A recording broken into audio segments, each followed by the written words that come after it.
and his thirsting could now cease. And Whitefield went out to change the world. He and Wesley saved England from a revolution worse than that of France. England became a different country when the Wesleys and Whitefield took the gospel. These were hard days. The gin shops were about every fourth shop in London, and they advertised drunk for a penny, dead drunk with straw to lie on for a penny halfpenny or some such sign. They had tiny little stands for children to stand on so they could get to the bar and drink alcohol. Ministers who preached in the churches swore at their congregations if they thought they weren't attentive. It was a mess. The England of the 18th century was a terrible moral mess. No wonder they sent a lot of people to the biggest prison the world had ever known. That was Australia. 3,000 miles across.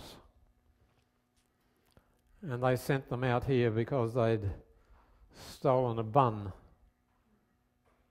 or something similar.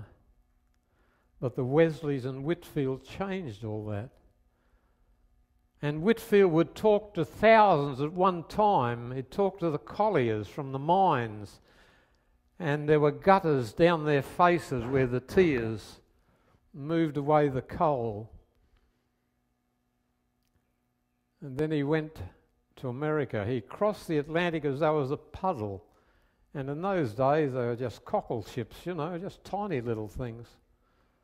And he did it 13 times. When I was a boy just going from Townsville to Magnetic Island, I got sick every time. That was a 20-minute trip. Whitefield crosses the Atlantic 13 times because he loves Christ.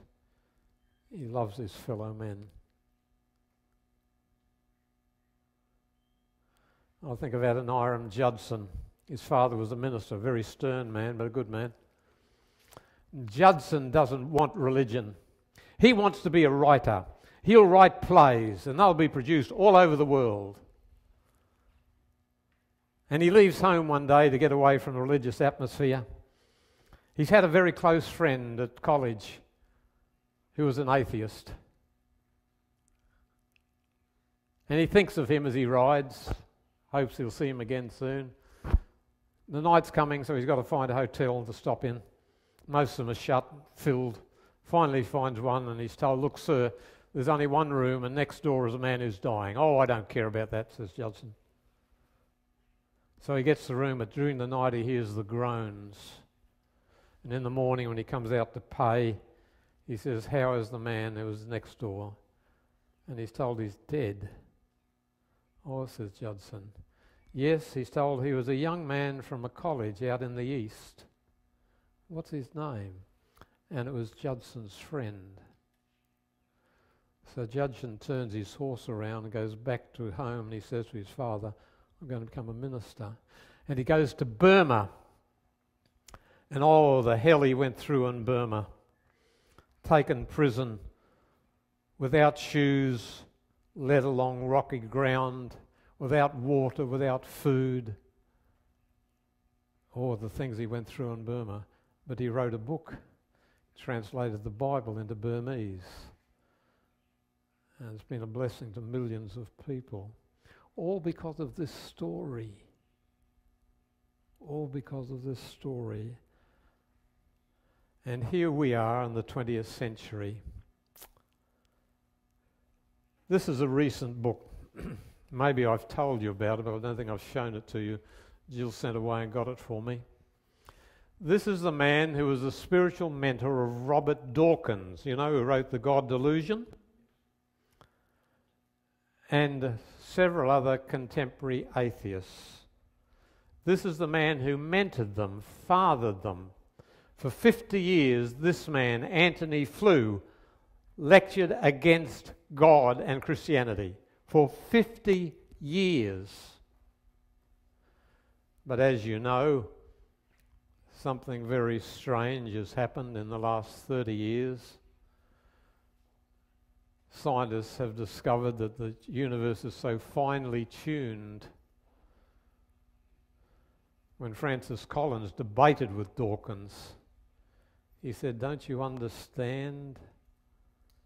Don't you know that laws like the laws of gravity are so finely tuned that if they were to be changed by 1 in so many million, the world couldn't exist? Now, Antony Flew was a rare man. He's a man with an open mind.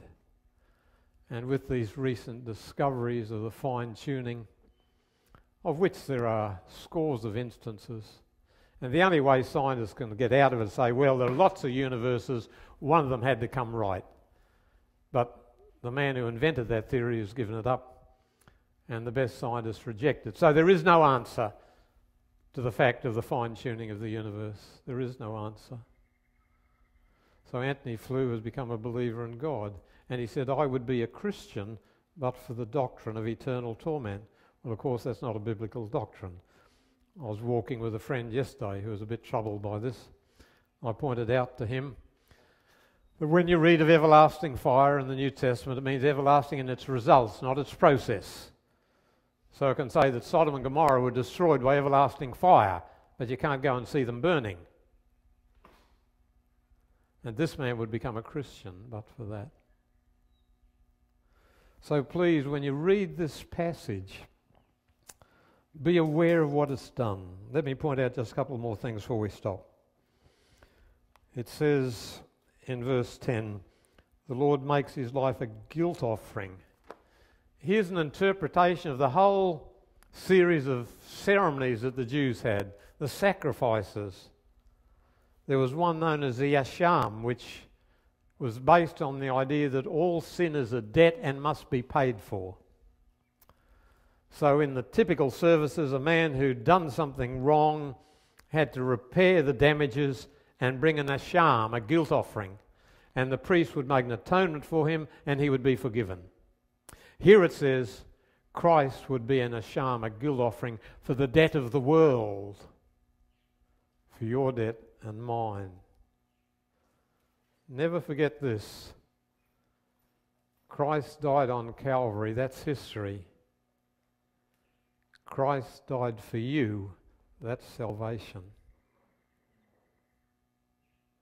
So here's a passage that says he would be a guilt offering for the debt of sin of the whole world. And then at the end it says, he bore the sin of many and made intercession for the transgressors. Sacrifice and intercession are the pillars of Christ's work. Intercession. He intercedes for you and me. He knows every one of us. He loves every one of us. He's for every one of us. Whatever we've done, all manner of sin and blasphemy shall be forgiven unto men. He that cometh to me will in no wise cast out. So by sacrifice and intercession, Christ appeals to the world. And our options are very limited. We can ignore him. We can despise him. We can reject him. Or just refuse to hear about him and go out into nothingness with the second death. That's one option.